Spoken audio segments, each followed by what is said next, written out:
Hello, Rescue. This one is going to be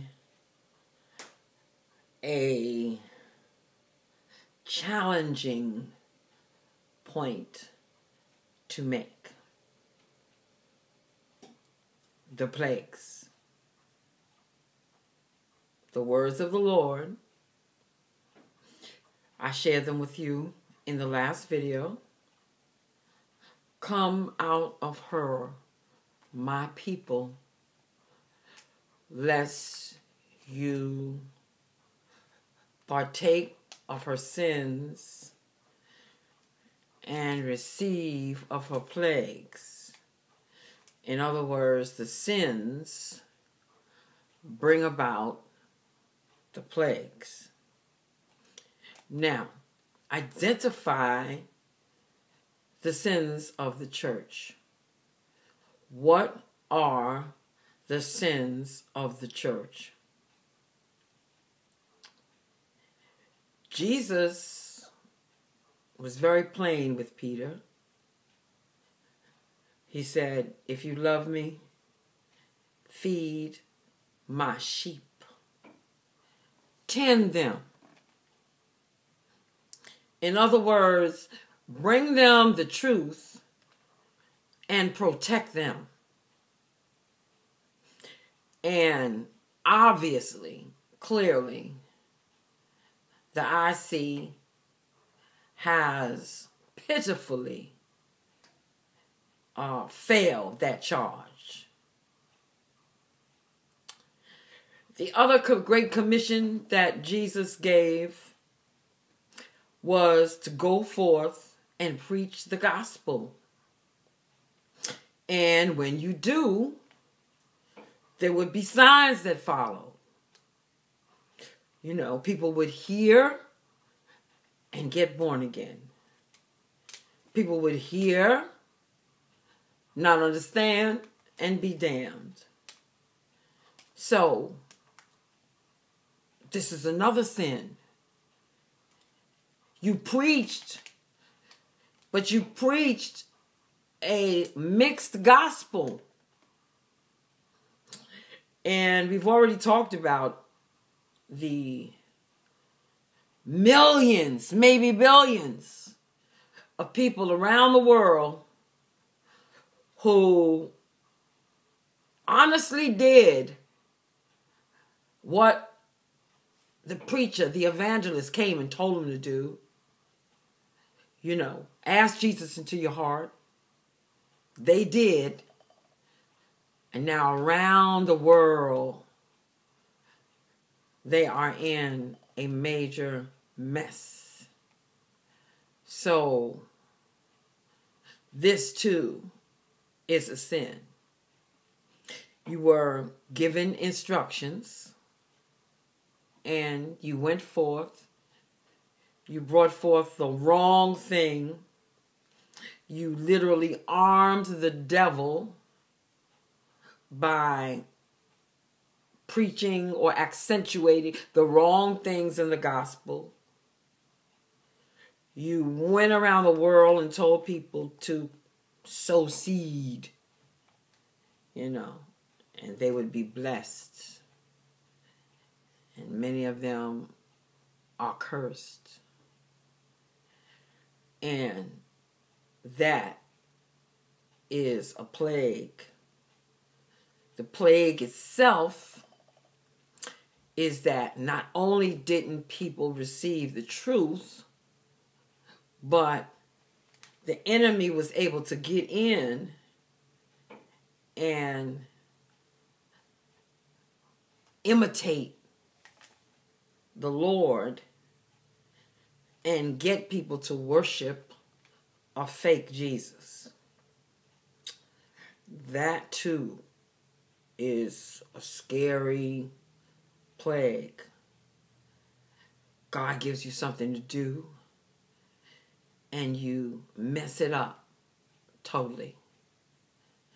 You know, yeah, you got the corrupt preachers and the sinning preachers and all of that, but that is really, you know, individual. When you talk about a plague, it is multitudes, and it is contagious. That prosperity gospel preaching, that is a contagion. It spread completely around the world. The I accept Jesus thing, contagion, it spread around the world.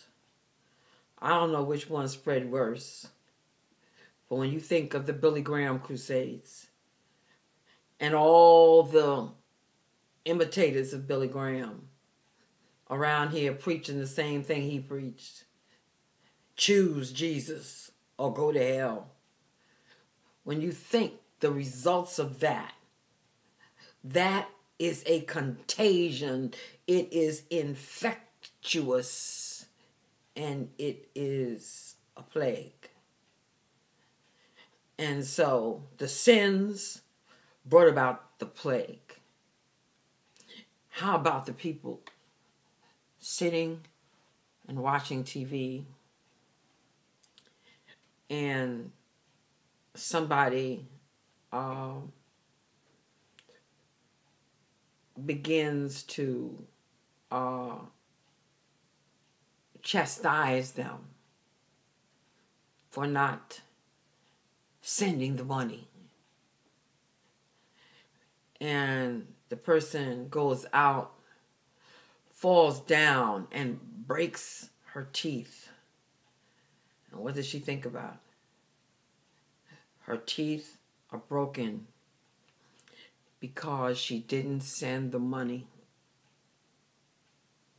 Think of all the fear that goes forth from pulpits, be they television or radio, what the people are listening to. When Jesus said, feed my sheep and tend them, don't harm them, don't cause them to be mentally ill. I think of a woman who became a client of mine, not even remembering her name anymore. It must have I wrote The Faces of the Religious Demon, and I use her as an example, and that book is about 7 years old now. But at the time, she was 82, and for 60 years of her life, she was mentally ill with OCD.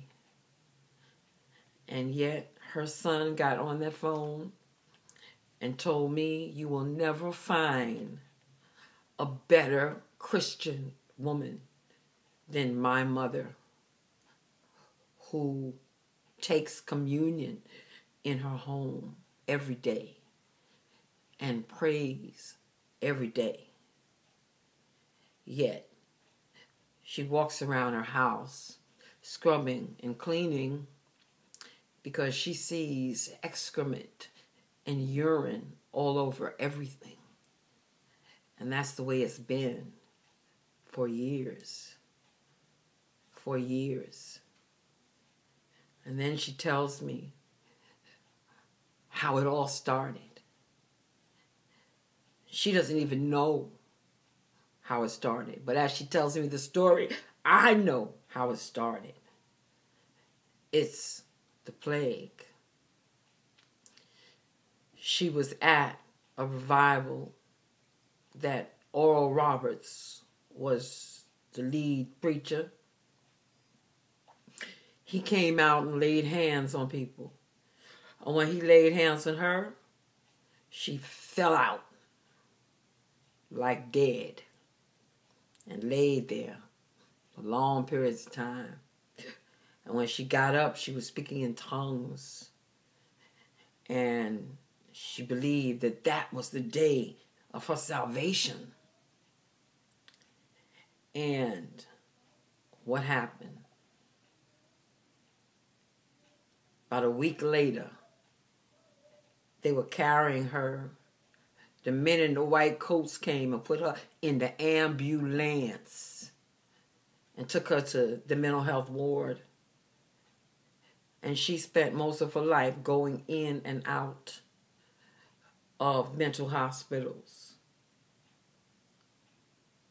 with this craziness, this OCD. And she never connected the two. But I did. How you gonna go to church and come out crazy? This kind of thing is happening. So the way that I deal with it is one-on-one. When people who go to church come to me for deliverance and can't go to their own church for deliverance, and they're in torment. And then I find a way to connect that torment to the issues that were going on at the time. And most of the time it turns out that all these folk asked Jesus to come into their hearts. You know, or went to the altar and said, Jesus, Jesus, Jesus, to get tongues. And then they end up crazy.